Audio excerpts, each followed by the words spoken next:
The noise was constant. Flashing lights incessantly, metallic sounds, digital coins falling, people talking loudly, waiters passing by with drinks, and dozens of machines lined up side by side as if they were part of the same machine. It was just another ordinary night in a busy casino, one of those that operate 24 hours a day and never seem to really stop. Amidst all the noise, a security guard was watching the screens in the monitoring room. Nothing out of the ordinary, until a detail began to repeat itself. A victory, then another one, then one more. The same man. He wasn't celebrating. He wasn't shouting. It didn't attract attention. I would just get up, walk to another machine, sit down, play for a few seconds, and win again. The operator zoomed in on the image. The player was discreet, simply dressed, calm demeanor, neutral expression. He didn't look like someone having a lucky night. He looked like someone working. The employee called the supervisor. The two of them stood silently staring at the monitor. Another victory, another machine, another award.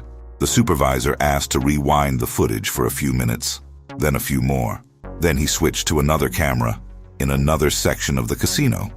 The same man had passed by there before, and I had won as well. The coincidence started to bother him. Casinos are used to people winning. It's part of the business. But there's a clear difference between luck and standard practice.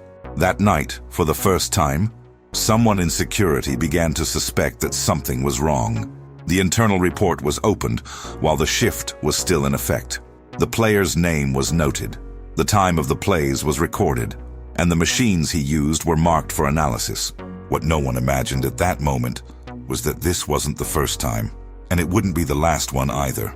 In the following weeks, similar reports began to appear in other casinos, first in smaller venues, then in larger ones, and soon in establishments that were part of international chains. It's always the same story: a discreet player, quick wins, machine change, leaving without drawing attention, no aggressive behavior, no visible attempt at fraud, no suspicious equipment found. But there was one detail that was impossible to ignore. They were earning too much. For anyone familiar with how a casino works, this makes no sense. Slot machines are not based on skill, strategy, or experience. They are programmed to generate random results, controlled by electronic systems that guarantee a permanent advantage for the house. Or at least, that's what everyone believed. When the initial data was cross-referenced, the pattern became clear. The same types of machines, same hours, the same improbable results. Someone was doing something that shouldn't have been possible, and if it really was a coup, it wasn't an ordinary one. There were no marked cards. There were no fake cards. There was no physical manipulation of the machines. If there was fraud, it was happening within the system itself. The suspicion reached the regulators. Then it reached investigators specializing in financial crimes. And eventually it reached companies that manufactured their own machines. The question was simple. How could anyone manipulate equipment designed precisely not to be manipulated? To understand this, it was necessary to go back many years in time, long before that night at the casino, long before high-definition cameras, digital systems, and electronic machines. The story begins in a time when slot machines were completely mechanical. In the first modern casinos, the machines operated using gears, springs, and levers. The outcome depended on physical parts rotating within a simple mechanism, and although it seemed random, its operation was entirely predictable for those familiar with the internal structure. For decades, players have tried to find ways to beat these machines. Some used mechanical tricks, others tried to jam the gears, and some simply observed the behavior until they discovered patterns. Casinos learned quickly. Each new generation of machines came with more protection, more sensors, more locks, and more controls. Over time, it became clear that the future of gaming wouldn't be in mechanics, it would be in electronics. In the 80s and 90s, machines began to change. Internal systems began using electronic boards, programmable chips, and most importantly, random number generators. The principles seemed perfect. Instead of relying on physical parts, the outcome was now decided by an algorithm. A program running thousands of times per second, choosing combinations unpredictably. For the player, nothing changed. The lights kept flashing. The rollers kept turning. The sound remained the same. But inside, everything was different. Modern machines don't wait for the player to press a button to decide the outcome. The result is already being generated all the time, even when no one is playing. The moment the button is pressed, the system simply displays the number that was chosen at that exact instant. This means that, in theory, there is no right time to play. There is no sequence. There is no memory. There is no standard. Or at least, it shouldn't exist. For years, the casino industry believed that this technology made slot machines virtually invulnerable. Audits were conducted, certifications were issued, and specialized companies guaranteed that the algorithms were secure. The system seemed perfect, and it was precisely this trust that opened the door for something unexpected. In the early 2000s, in a place far removed from the large casinos of Las Vegas, a small group of electronics experts began studying how these machines worked for a reason that had nothing to do with gambling. They wanted to understand how the systems were programmed. Some had experience in engineering. Others worked with software. One of them had studied electronic equipment security. None of them were known in the gaming world. None of them were professional players. None of them frequented casinos often. But they all had something in common: curiosity. The first encounter was almost unremarkable. An old machine, disassembled for maintenance, ended up in the hands of someone who knew exactly what they were looking at.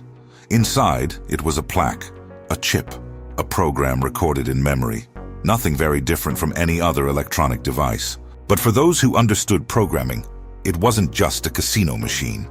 It was a system that made decisions based on code. And all code can be studied. What started as a technical curiosity turned into something more serious when they realized that the machine's behavior wasn't as completely random as it seemed. There were intervals, there were cycles, there were times when certain results were more likely to occur. It wasn't a mistake. It was part of how the software had been created. What if a human being could identify those moments? Perhaps it would be possible to predict when to play. At first, it seemed like just theory. But theory, when tested, can turn into discovery. The first tests were conducted far from the large casinos. Smaller venues with less control, less security, and older machines. They watched. They took note. They recorded videos. They counted the intervals. For weeks, nothing happened, until a sequence began to repeat itself. A victory, then another one, then one more. It wasn't luck. It was the beginning of something much bigger. And at that moment, without anyone outside that small group knowing, one of the most sophisticated frauds ever perpetrated against casino machines had begun. Initially, they weren't trying to rob casinos, at least not in the way it would happen later. The initial goal was to understand. That's all. How did a program decide when someone won? How could a machine appear completely random and, at the same time, follow strict mathematical rules? They began by disassembling old equipment, studying electronic boards, analyzing memory chips, and comparing different versions of the same machine model. Many of these machines were manufactured by well-known companies in the gaming industry, companies that supplied equipment to casinos in various countries and guaranteed that their systems were certified and secure. But safety, for a curious engineer, is no guarantee. It's a challenge. The group realized that the random number generators used in the machines were not exactly random in the absolute sense of the word. In practice, they were algorithms that produced extremely complex sequences, difficult to predict, but still based on calculations. And any calculation, however complicated, depends on initial conditions. If someone could figure out how the system initiated these calculations, perhaps it would be possible to anticipate the outcome.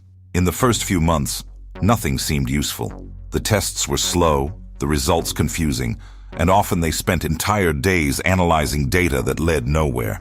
But then a pattern emerged. Not an obvious pattern, like a repeated sequence, but a statistical behavior. Some machines took certain intervals before paying out larger prizes. Others showed slight variations in time between specific combinations. Nothing that an average player would notice, but enough to raise suspicions in someone observing with scientific scrutiny. They started recording the machines with discrete cameras. We timed each turn. They recorded each result. They compared schedules. Gradually, a hypothesis began to take shape. Perhaps the exact moment the button was pressed influenced the outcome more than it should have. This did not mean it was easy to win. Quite the opposite. The calculation needed to be extremely precise, and any fraction of a second error completely changed the number generated by the system. But if someone could time it correctly, the advantage could shift. The first real test took place in a small arcade, far from the big cities, a place with few cameras, old machines, and little supervision. They chose a specific machine, observed it for hours, and waited for the moment that, according to their calculations, had the highest chance of generating a prize. When the button was pressed, nothing happened. On the second attempt, it didn't work either. In the third instance, the machine paid a small amount, nothing that caught my attention. But for them, that was enough to prove that the theory might be right. The problem now was to transform that into something reliable. For months, the group continued testing. They adjusted methods, created tables, and wrote simple programs to analyze the intervals between results. Every detail was recorded. Every error was studied. It was during this period that the idea that would change everything emerged. Instead of trying to mentally calculate the right time, they could use technology to help. One of the team members had experienced programming cell phones. Another understood embedded systems. Together, they began developing software capable of analyzing videos of the machine, rotating and calculating based on the time, the best moment to press the button. Initially, it only worked on a computer, then on laptops, then on smaller devices, until they managed to adapt everything into something that fit in the palm of their hand. The plan was simple. A person was watching the machine. It recorded a few seconds of the spin. The software analyzed the speed of the rollers, and it indicated when to play. It wasn't guaranteed, but it greatly increased the chance. The first test with the new system took place in a larger casino, not in Las Vegas, not in a famous place, but large enough that the risk was real. They entered separately. They sat in different machines. They didn't play much. When the time was right, one of them received the signal. He pressed the button. Nothing. He waited again. Another sign. He squeezed. The machine paid. Not a huge prize, but enough to confirm that it wasn't a coincidence. They repeated the process on another machine, and then in another one. That night, they left with more money than they had arrived with, without drawing attention. No rush, no celebration. It was there that they realized that this could go far beyond an experiment. What started as a technical curiosity was turning into an operation. And every operation needs organization. Over time, the group began to grow, not with a large number of people, but with the right people. Each new member had a specific role. Some were responsible for testing machines, others for analyzing data, others for traveling and playing in different locations. They created rules. Never make too much money on a single machine. Never stay too long in the same casino. Never use the system twice in a row in the same place. Never draw attention to yourself. The idea wasn't to break the casino. It was about going unnoticed. And for a while it worked. They traveled through several countries. They visited small rooms, then larger ones. They tested machines from different manufacturers. They adapted the software for new models. Each trip generated more data. Each piece of data made the system more accurate. The money started to appear. Initially, small amounts. Then, average prizes. Then came the winnings, which no longer seemed like mere luck. It was during this phase that the first warning signs began to emerge within the industry.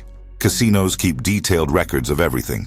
Each machine, each player, each payment. When a business loses money in a single day, that's not unusual. When someone loses something in a week, it already draws attention. But when several different casinos start reporting similar losses with the same type of machines at similar times, someone starts asking questions. The reports began circulating among administrators. Some machines were paying more than expected. Nothing absurd, but enough to break the statistical pattern. At first, they thought it was a defect. Then they suspected a misconfiguration. But when they realized that the players involved were not the same employees, nor the same frequent customers, The possibility of fraud began to appear. Still, nobody knew how. The machines were audited. The programs were certified. The seals were intact. There were no signs of forced entry. There were no cut wires. There were no devices connected. It was as if someone was winning without touching the system. It was around this time that some casinos began to share information more openly. International networks exchanged data, compared reports, and realized that certain faces appeared in different places, always associated with improbable wins. Discreet men, alone. No strange behavior. They would come in, play for a few minutes, win, and then leave. Nothing that would justify an expulsion. Nothing that proved fraud. But there was one detail that bothered me. They seemed to know exactly when to play. If you've ever seen something like this, or heard similar stories of casino scams, write in the comments below, because many of these cases are more common than we imagine, and some are much more sophisticated than they seem at first glance. At that time, however, no one outside the casino security knew that there was a group behind it all, and the group itself believed that it had found a method that was impossible to detect. The software continued to be improved. New devices were used.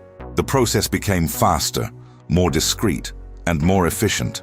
Now, they didn't need to watch for so long. A few seconds of video were enough. The calculation was done in silence. The signal had been given, and the button was pressed at exactly the right moment. For a while, it seemed like nothing could go wrong, until one detail changed everything. In a busy casino, on a night that seemed like any other, a security guard decided to review old footage simply as a matter of routine. He wasn't looking for anything specific, but when comparing records from different weeks, he noticed something strange. The same man, same posture, same way of playing, same winning streak. He called the supervisor, and for the first time, someone decided to look not at the machine, but for the player. What they would find next would begin to dismantle the entire operation. The supervisor asked to pull up the images from other days. Then he asked to check other cameras. Then he ordered records from previous weeks to be retrieved. At first, it seemed like a coincidence. A player returning to the same casino was nothing unusual. Many customers did this. Some showed up every day. Others spent hours at the same machines. But that case was different. The man didn't stay very long. He didn't talk to anyone. He showed no emotion, and he almost always left after winning. Security began recording his every appearance in an internal report. Entry time, exit time, number of machines used, prize amounts. When the data was put side by side, the pattern became impossible to ignore. He didn't play randomly. He chose the machines, and he was almost always right. The supervisor decided to do something unusual. Instead of just observing that day, he asked to be notified as soon as the man returned to the casino. He wanted to monitor the situation in real time. A few days later, the alert arrived. The same player had come on again. The security team gathered in the monitoring room. The screens showed different angles of the hall. The main camera focused precisely on the row of machines where he was sitting. He put in some chips. It turned once.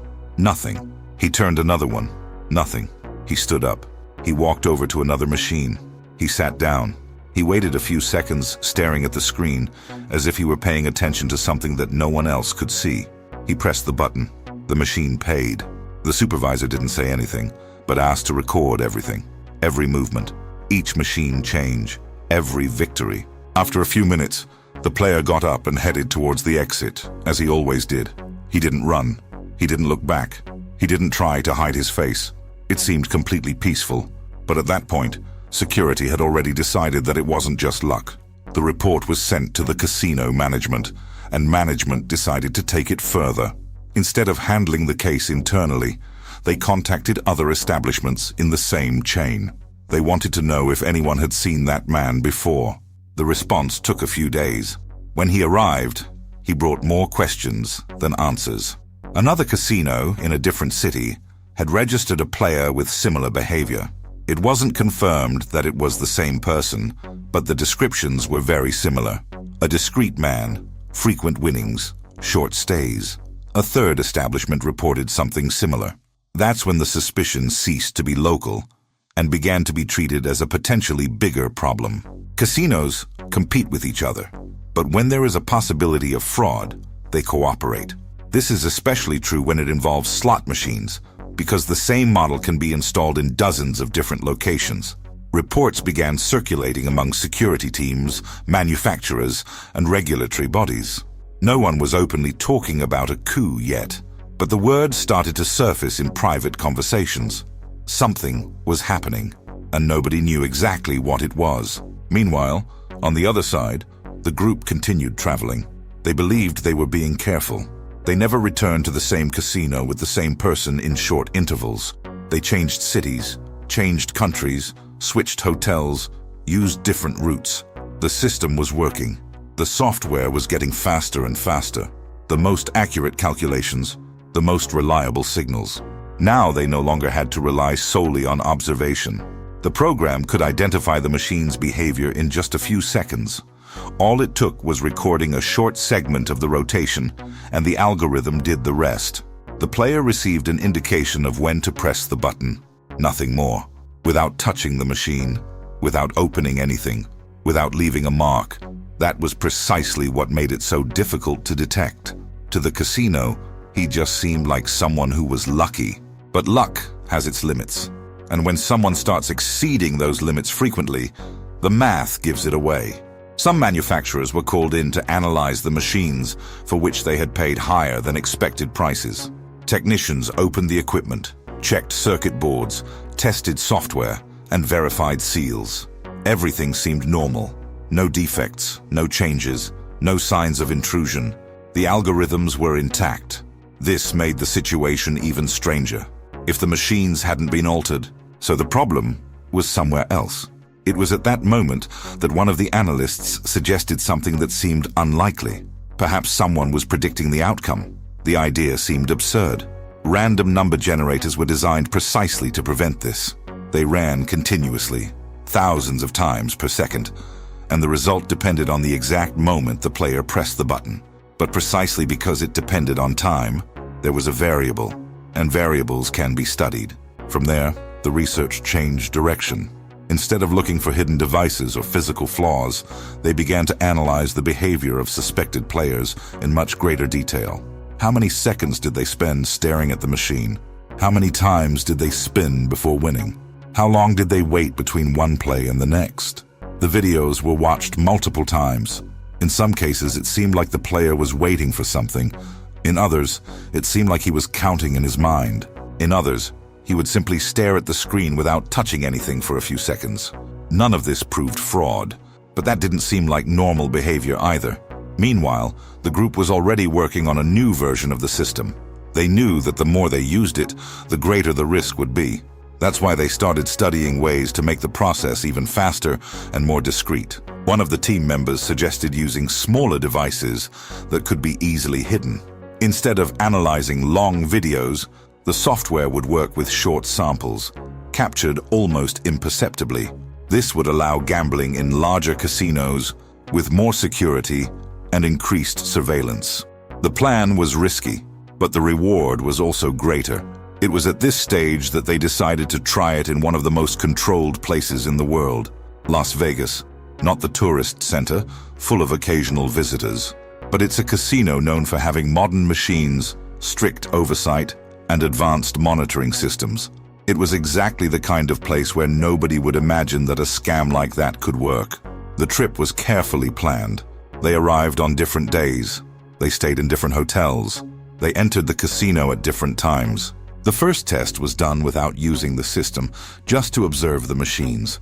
They wanted to make sure the model was compatible with the software they had developed. After a few hours, they decided to try. The chosen player sat in front of a new machine with modern graphics and bright lights. The security camera was positioned directly above, as it was in almost every row. He put in some chips. It turned once. Nothing. He waited. He stared at the screen for a few seconds, as if he were just thinking. But at that moment, on the other side of the room, someone was discreetly observing the screen of a small device. The calculation has been done. The signal has been given. The player pressed the button. The machine turned. It stopped. And he paid. The amount wasn't huge, but it was enough to confirm that the method still worked, even in a casino of that caliber. They repeated the process 2 more times on different machines. 2 more payments. Nothing flashy. Nothing that would cause immediate alarm. But in a place like that, every result is recorded. And that night, unbeknownst to them, the automatic monitoring system flagged those machines for statistical review. Not because someone had seen something strange, but that's because the numbers didn't add up. The reports from that night were sent for analysis the following day, along with dozens of other records that the system automatically flagged whenever a machine deviated from the expected pattern. Most of the time, these reviews yielded nothing. Small variations occurred all the time, and the explanation was almost always simple. A higher flow of players, a change in configuration, or just a statistical coincidence. But in that case, there was a different detail. The machines that had paid more than usual belonged to the same manufacturer. They had the same type of software, and they had been used by players who were not part of the casino's usual history. The analysts decided to pull the images. When they started watching, they noticed something they had seen before in other places. Discreet players, short stays, quick wins, switching machines soon after receiving their prize. Nothing illegal at first glance, but nothing normal either. The report was sent to the machine manufacturer, which had already received similar notifications months earlier from other countries. Until then, no one had been able to prove that fraud existed. The systems passed the tests, the programs were intact, and the audits confirmed that the random number generators functioned within the required standards. Even so, the recurrence of the cases began to cause concern. Engineers were called in to review the code, independent auditors were hired, and for the first time, someone decided to analyze not just the software, but time itself. Tests showed that, although the result was technically random, the algorithm followed an extremely fast internal loop, synchronized with the machine's processor. This cycle was not perceptible to an average player, but could be measured if someone had sufficient equipment to observe the spins frame by frame. This did not mean that the machine was broken, but it meant that, theoretically, someone could try to predict the most favorable moment to press the button. The hypothesis seemed absurd to many people within the industry. For years, electronic slot machines had been considered virtually impossible to manipulate without physical access to the system. The idea that someone could win simply by observing and calculating seemed like something out of a movie, until the investigations began to cross-reference information from different countries. Russia, Europa Oriental, Asia, USA. Similar reports, similar machines, similar patterns, and in several of these cases, there were records of people traveling frequently, always spending little time in each place, always playing on specific models. When the authorities finally started working together, the pieces of the puzzle began to fall into place. The group wasn't large, but it was organized. He wasn't violent, but he was methodical. He didn't hack into systems, he didn't break machines, he didn't forge records. They were studying, they were watching, they were calculating, and they used the very logic of the machines against them. The first arrests took place discreetly, at airports and hotels, when some of the members were identified on lists of suspects shared among casinos. In other cases, they were approached inside the establishments themselves, after security received instructions to monitor certain behaviors more closely. No arrests were made with sirens or cinematic chases. It was all quiet, almost bureaucratic. But when the equipment started being seized, the scale of the scheme became clear. Modified cell phones, programs installed to analyze video in real time, applications capable of calculating the interval between rotations, files containing notes on machine models, software versions, and average payment times. It wasn't luck. It wasn't intuition. It was engineering. The interrogations confirmed what the casinos already suspected. The group hadn't created the machines, hadn't hacked into the system, and hadn't altered the software. They had done something simpler and more difficult to prevent. They had learned how the system worked from the inside, and when you understand a system deeply enough, sometimes you don't need to break it. Just wait for the right moment. The consequences were swift. Manufacturers began updating programs, changing how random number generators worked.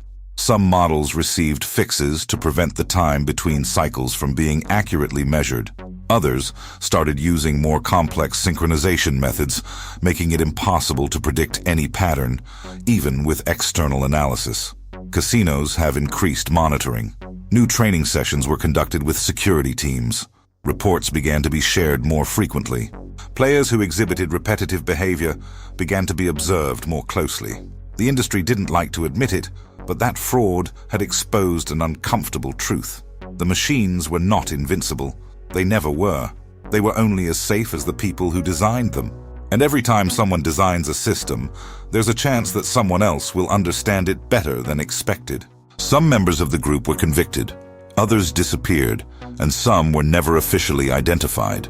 The money earned was never fully recovered, and to this day there is no exact figure for how much was taken over the years. What is known is that the scheme worked for a long time.